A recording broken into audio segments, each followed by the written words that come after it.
हमारे श्री मदन मोहन लाल जी के सबसे ज्यादा, आप लोगों को आश्चर्य होगा, हैं तो सब हिंदू ही, पर हमारे कई मुसलमान भाइयों ने भी श्री मदन मोहन जी को खूब भजा। आप लोग आज भी अगर करौली राजस्थान जाएंगे तो वहाँ आज भी हमारे कई मुस्लिम समाज के लोग रहते हैं और श्री मदन मोहन जी के मंदिर के आसपास ही उनके व्यापार कार्य सब हैं। तो एक परम निष्ठ भक्त हुए, उनका बस हम चरित्र कह के फिर कथा विश्राम दे। काले खां, बहुत अद्भुत भक्त हुए श्री मदन मोहन जी के काले खां।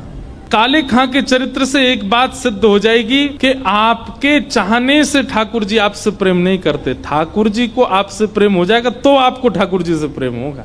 आप कथा सुनकर के भजन कर लोगे, भक्ति कर लोगे, श्रद्धा कर लोगे, समर्पण कर लोगे, पर प्रेम तो जब तक वो नहीं चाहेंगे तब तक नहीं होगा। और एक बात कह लें, अगर वो चाह जाएं आपसे प्रेम तो फिर भले ही चाहे आप कोई भी हो, कैसे भी हो, कुछ भी खाते हो, कुछ भी पीते हो, कहीं भी रहते हो, वो आपको अपना करके ही मानेंगे। उसका प्रमाण है, न जाने कौन से गुण पर दया निधि रीझ जाते हैं। आपका कौन सा गुण उनको अच्छा लग जाए क्या पता। पर हां, एक बात मैं स्पष्ट रूप से दावे के साथ कह सकता हूं, आपकी जाति नहीं देखेंगे, आपका खान पान भी नजरअंदाज कर देंगे, लेकिन आपका स्वभाव सरल होना चाहिए। बस अगर आप सरल स्वभाव वाले हो तो अंग्रेज हो तो भी ठाकुर जी स्वीकार कर लेंगे, मुसलमान हो तो भी ठाकुर जी स्वीकार कर लेंगे।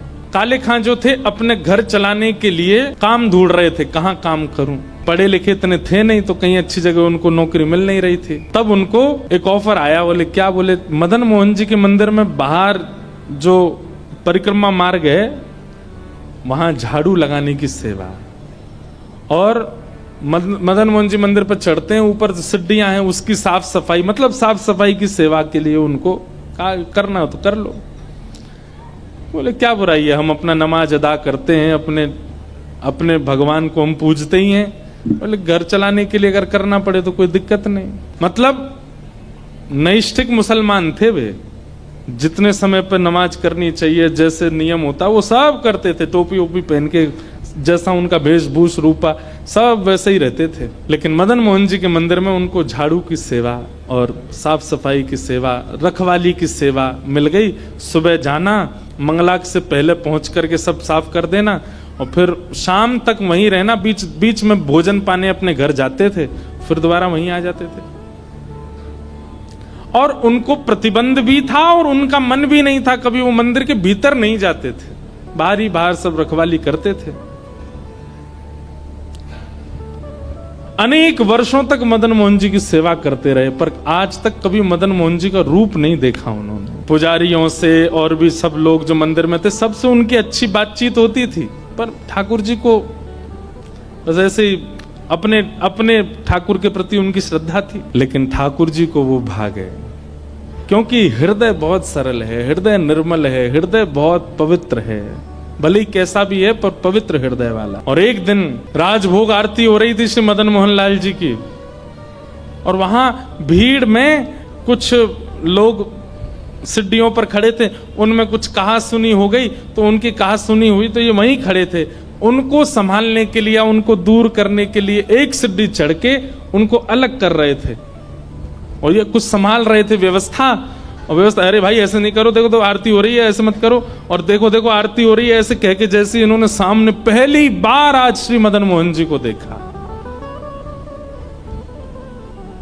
वरहा पीड़म नटवर वपुः कर्णयो कर्णकारम बिभ्रदवासः कनक कपिसं वैजयन्तीं च मालाम् रन्ध्रान् वेणोऽधर सुधया पूरयन् गोपवृन्दै वृंदारण्यम स्वपदरमणम प्राविशद गीत कीर्ति लखी जिन लाल की मुस्कान।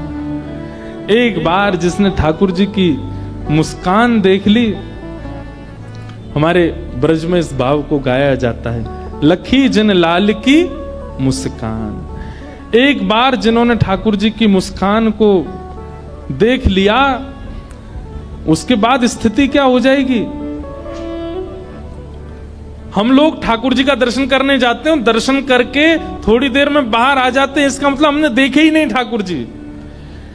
लखी जिन लाल की मुस्कान, तिन्हि बिसरी वेद विधि, जप जोग संगम ध्यान। नेम व्रत आचार पूजा, पाठ गीता ज्ञान। रसिक भगवत द्रगदई, अस एंच के मुख म्यान। लखी जिन लाल की मुस्कान। ठाकुर जी के जो होठ है ना, ऐसे आकृति है ठाकुर जी की, धनुष आकृति के होठ हैं। ये धनुष ही है, ये होठ नहीं है, धनुष है। और जब जब ठाकुर जी मुस्कुराते हैं तब तब समझो ठाकुर जी ने प्रत्यंचा खींचा है। और प्रत्यंचा खींच करके सामने जो दर्शनार्थी खड़ा है उसको अपनी मुस्कान रूपी दंतावली दिखा करके ठाकुर जी मानो जैसे बाण मार देते हैं। और जिस दिन ये मुस्कान रूपी बाण पड़ता है ना, सब भूल जाता है आदमी, फिर किसी स्थिति में रह नहीं पाता। हम में अभी तक वो बाण पड़ो ही नहीं है, हमने ठाकुर जी की मुस्कान का वो बाण अभी तक पाया नहीं है। और ठाकुर जी ने इतने सारे दर्शनार्थी खड़े थे, लेकिन बहुत दिनों से ठाकुर जी प्रत्यंचा चढ़ाए खड़े, सामने ही नहीं आ रहा था काले खां। और आज जैसे ही वो विवाद अपवाद हुआ नहीं था, ठाकुर जी ने ही करवाया था। आरती में कौन लड़ता भाई, आरती में सबका ध्यान ठाकुर जी पे होता, वो लड़ने लगे, अरे हटो ऐसे लड़ते हैं, आरती हो रही है देखो। और जैसे ही सामने देखा, आहा, एंच के मुख म्यान। ठाकुर जी ने अपने होठ रूपी धनुष बाण से मुस्कान रूपी प्रत्यंचा खींच करके और दंतावली बाण जैसे ही मारा, मुस्कान देख करके काले खां खड़ा रह गया, पलक झपकना भूल गया। नेत्रों से आंसू क्यों गिर रहे हैं उसको नहीं पता है, उसके रोंगटे क्यों खड़े हो रहे हैं उसको नहीं पता है। जैसे जैसे हमारे ब्रज में एक बात कहें, भैया सांप के डसे को तो मंत्र है, पर सांवरे के डसे को कोई मंत्र नहीं है। सांप के डसे को तो जहर उतारो जा सके, पर जहां कोई सांवरो डस दे वाकू कोई मंत्र नहीं लगे। जैसे सांप का डसा जो होता है ना, कभी कभी गूंगा हो जाता, वो बोल नहीं पाता, ऐसे काले खां हो गए। वो अगल बगल वाले लोगों को देख रहे हैं, नेत्रों से आंसू गिर रहे हैं और उनसे कुछ कहना चाहते हैं कि मुझे क्या हो रहा है, क्योंकि कभी आज तक ऐसा कभी अनुभव हुआ ही नहीं। ना उन्होंने कोई जग किया, ना कोई जप किया, ना कोई तप किया, ना कभी तिलक लगाया, कुछ नहीं किया था। और बस पूछ नहीं पा रहे, अगल बगल वाले को हिला करके बुलाते हैं, सामने हाँ क्या बात है, तो बस रोते हैं, कुछ बोल ही नहीं पाते। क्या हो गया है मुझे नहीं पता। दर्शन पूरे हुए, कपाट जैसे बंद हुए, व्याकुल हो गया चित्त, जैसे किसी व्यक्ति को प्यास लगी हो और पानी दिखा करके दूर कर दिया जाए तो बेचैनी जैसी होती, वैसी बेचैनी हो गई। आज काले खां भोजन करने घर नहीं गए, बस दूर कोने में बैठे हैं और प्रतीक्षा कर रहे हैं मुझे हुआ क्या है। नमाज का समय हो गया, लेकिन नमाज पढ़ने भी नहीं गए। और संध्या में जैसे दर्शन पुनः खुले, डरते डरते जा रहे हैं, कभी चढ़े नहीं है सिड्डी पर। और आज फिर से 2 सिड्डी ऊपर चढ़ के फिर से जैसे ही देखा, फिर से वही स्थिति हो गई। अब तो ऐसी स्थिति हो गई कि जैसे जल बिन मछली, वैसे दर्शन बिन काले खां होने लगे। शाम को दर्शन पूरे हो जाते हैं तो काले खां अपने घर की ओर एक एक पग बढ़ाता है, उसको इतना भारी लगता है, सूर्य से प्रार्थना करता है जल्दी प्रकट हो जाओ ना, मैं सुबह फिर आऊं, फिर मदन मोहन को देखूं। अरे पागल, अरे पगला काले खां, तेने 30 साल निकाल दिए सेवा में, कभी देखा क्यों नहीं इनको। ऐसी स्थिति काले खां की हो गई।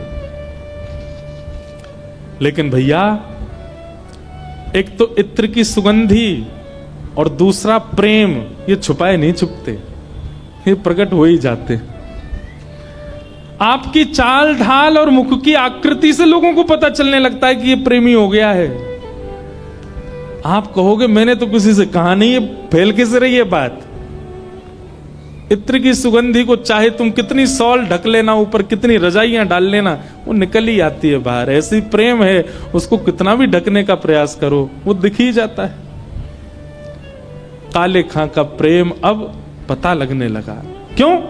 नमाज पढ़ने जाते नहीं है, अपने जो क्रम होते हैं वो करते नहीं है। घर में भी कभी कुछ ऐसी वार्ता कभी कुछ करते नहीं पत्नी से, बस पूरे दिन मंदिर जाना। अब तो भोजन बनवा के ले जाते हैं, वहीं पाते हैं, आते ही नहीं दोपहर में घर। सब जगह से मन हटने लगा काले खां का। धीमे धीमे पत्नी को पता लगा कि ये हो क्या रहा है। उसको पहले तो लगा कोई और इनको मिल गई है, पर उसको क्या पता मिल नहीं गई है, मिल गया है, श्याम सुंदर मिल गया है। पीछा करने लगी, पीछे से जाके देखती है किससे मिलने जाते मैं देखूं तो। या आप शाम को घर भी नहीं आते तो रात में भी आते हैं, आके बिना बात किए सो जाते। सुबह और तो जल्दी उठते थे, अब तो बिल्कुल रात में आधी रात में ही भाग जाते हैं। कहां क्या है, सब जगह देख लिया लेकिन पत्नी को कुछ नहीं मिला। हाँ, एक अंतर दिखा, क्या कि जब आरती होती है तो सबसे पीछे नीचे वाली सीढ़ी पर खड़े होकर के काले खां भी दर्शन करता है। पत्नी ने एक दिन पूछा, आजकल नमाज पढ़ने नहीं जाते आप? समय कहां है मेरे पास में, मैं वहीं कर लेता हूं अपना। वो नहीं, समय तो निकाला जाता है। और दूसरी बात, मैंने कल देखा था, मैं आई थी मंदिर किसी काम से, तो मैंने देखा था तुम वहां आरती में दर्शन कर रहे थे। ये हमारे भगवान नहीं है, इनका दर्शन क्यों करते हो? हमारे भगवान है, उनके पास जाया करो, मस्जिद में जाया करो, आदि आदि ये सब किया करो, यहां सब क्या कर रहे हो? काले खान ने बात को टाल दिया, हाँ छोड़ दूंगा, वो तो दर्शन नहीं कुछ था इसलिए देख रहा था। लेकिन पत्नी को शक हुआ और वो उसने 2-4 बार देखा तो काले खान दर्शन करते ही मिले। आज पत्नी गुस्सा बैठी थी घर पर, जैसे काले खान लौट करके आए, क्या बात है, गुस्सा क्यों? बोले तुमको पता है हमारे विवाह को 15 वर्ष हो गया और आज तक बालक का जन्म नहीं हुआ है। हमने सुना है अपने बड़ों से कि जब हमारा ईश्वर प्रसन्न होता है तब हमको संतान देता है। तुम अपने ईश्वर को मनाते नहीं, दूसरों के ईश्वर को मनाते हो, इसलिए तुम्हारे संतान नहीं हो रही है। मैं कारण नहीं हूं, तुम कारण हो। अपने भगवान को भजोगे तो कृपा करके हमको बालक मिलेगा ना। तुम दूसरों के भगवान को भजते हो, मुझे सब पता है। काले खां रोने लगते, देवी मैं तुम्हें क्या बताऊं, तुम समझो तो मैं तुम्हें बताऊं। बोले क्या समझाना चाहते हो बताओ। बोले कैसे उसके पैर हैं, ऐसा त्रिभंग लली बन के खड़ा होता है, नेत्र ऐसे सुंदर अद्भुत, क्या मुस्कान है, ऐसे अधर। अरे मुझे तो यूं लगती है कि ये यशोदा मैया को लाला इतना सुंदर, ऐसे सुंदर उसके भुजा, ऐसे सुंदर। मैंने कुछ किया नहीं, अपने आप मेरा मन उसमें लग गया है, मैं क्या बताऊं। सुनकर के पत्नी तो बोली, मैं कल अपने भाइयों को बुला रही हूं, ये सब क्या चल रहा है? तुम तो पूर्ण रूपेण बिल्कुल धर्म परिवर्तन की स्थिति में आ गए हो, तुम उन्हीं के होने वाले हो। नहीं नहीं नहीं, धर्म परिवर्तन आदि का मेरा विचार नहीं, मैं तो तुमको अपने मन की बात बता रहा हूं। पत्नी ने इतना टोक दिया कि काले खां बताने से पहले पी गए सारी बात, कुछ नहीं बोले। पत्नी अब रोज टोकती है, समय से नहीं आते, भोजन नहीं करते, ये नहीं। इतने परेशान हो गए काले खां। काले खां बोले तुझे क्या चाहिए? बोले तुम अपने भगवान को भजा करो ताकि वो प्रसन्न होकर के हमको बालक दें।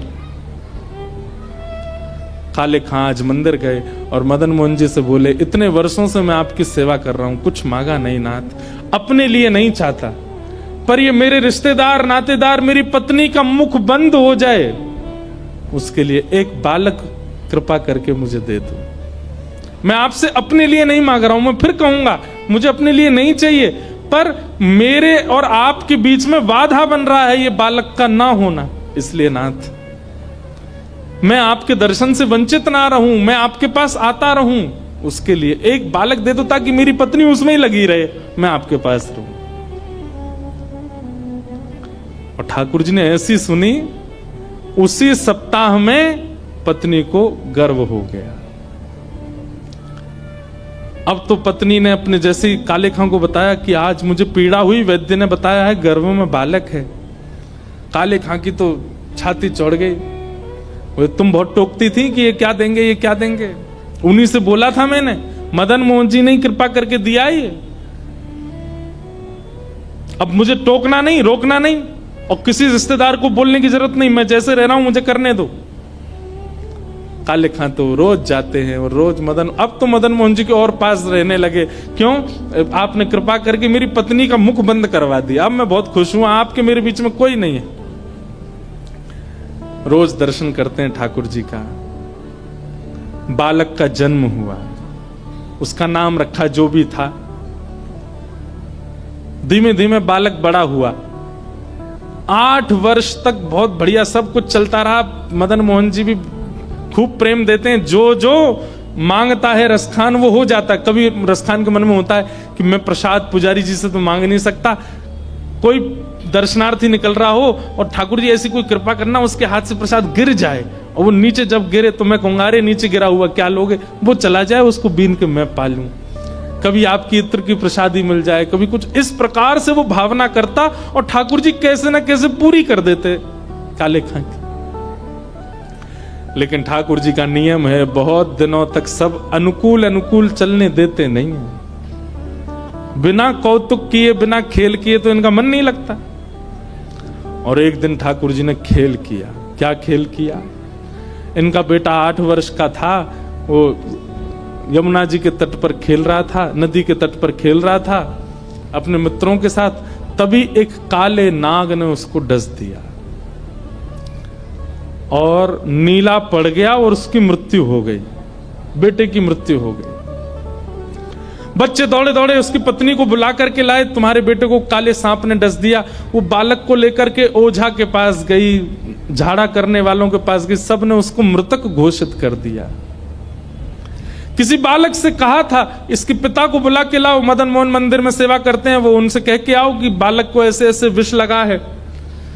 बालक जब बताने आया तब ये आरती दर्शन कर रहे थे मदन मोहन जी का।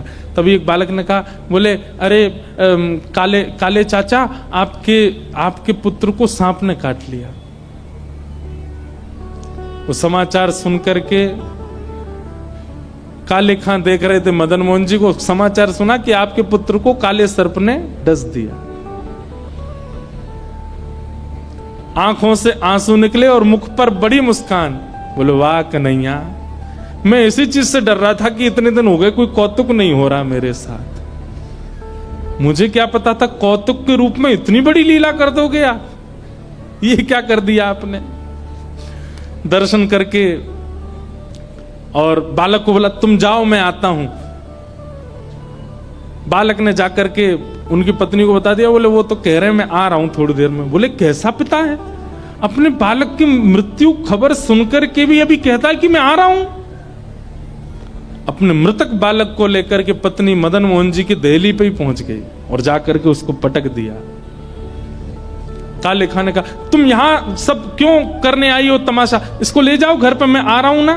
बोले तुम पिता हो सच में, तुम्हारे नेत्रों में अश्रु नहीं, तुम्हारे मन में कोई भाव नहीं, तुमको पता चला कि तुम्हारा बालक मर गया, तुम कहते हो मैं आ रहा हूं। ये दूसरों का भगवान तुमको इतना प्रिय लगने लगा कि इसके आगे अपने पुत्र की मृत्यु भी तुमको बेचैन नहीं करती है। और हां, तुमने ही कहा था ना कि ये मदन मोहन जी ने दिया है, ये बालक हमको मदन मोहन जी ने दिया है ना। मैं आज वचन देती हूं अपने बालक सहित तुम्हारे साथ इनकी भक्ति करूंगी अगर मेरा बालक इन्होंने जीवित कर दिया तो। अगर इन्होंने दिया है तो जीवित करे। ताली क्यों बजाई आपने, अभी कुछ हुआ तो है नहीं। वो तो चुनौती दे रही है अपने पति को। आहा,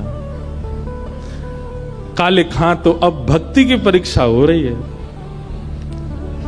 आहा, काले खां मदन मोहन जी के आगे खड़े हैं। बोले नाथ, जीवन में दूसरी बार है कि मैं आपसे कुछ मांग रहा हूं। पहली बार भी मांगा था, इसलिए मांगा था ताकि आपके मेरे बीच में कोई ना आवे, और अब भी इसलिए मांग रहा हूं कि आपके मेरे बीच में कोई और ना आवे। और तब काले खां ने एक उर्दू भाषा, उनकी उर्दू ही थी, उसमें एक पंक्ति गाई अपने ठाकुर के आगे कि मुसफ़्फ़क़ सफ़ीक रफ़ीक दिल दोस्त मेरे,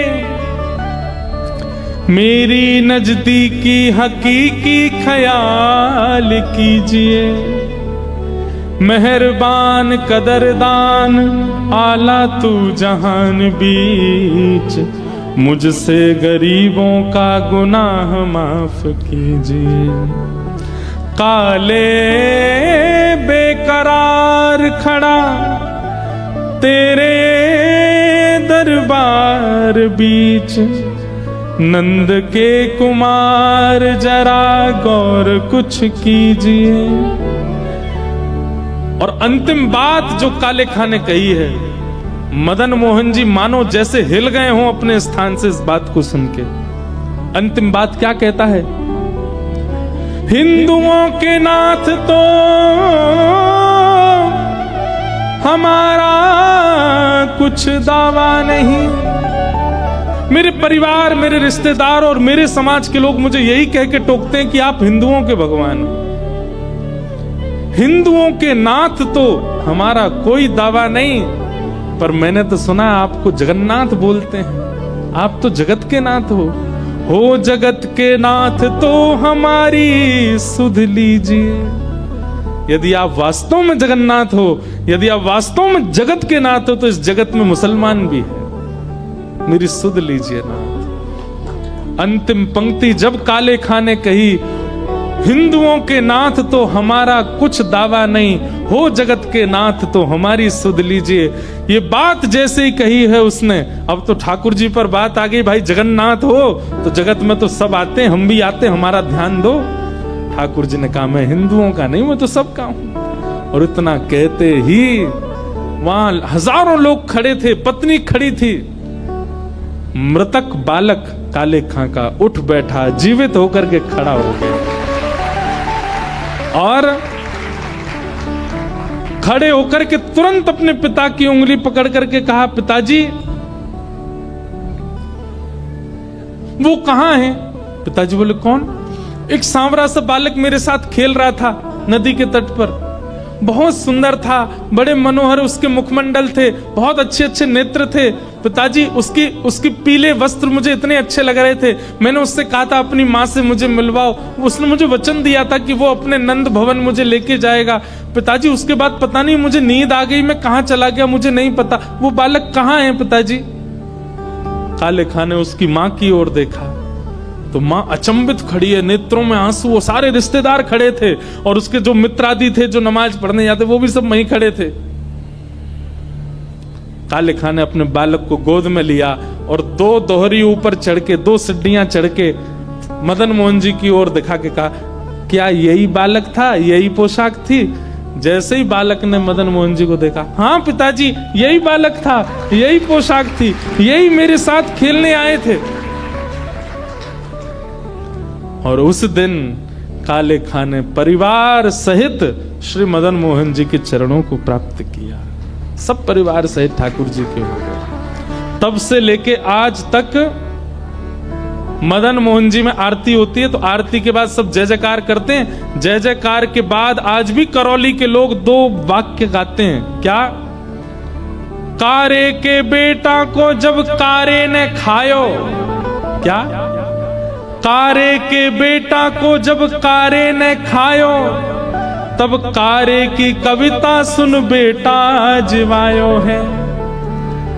काले के बेटा को जब काले ने खाया, तब काले की कविता से उसके बेटे को जिवाने वाले, हे मदन मोहन लाल तुम्हारी जय हो, तुम्हारी जय हो, तुम्हारी जय हो, बोलो मदन मोहन लाल की जय। ऐसे प्यारे श्री मदन मोहन लाल जी हुए जिनकी कृपा से काले पर कृपा हुई और उनके लाला जीवित हुए।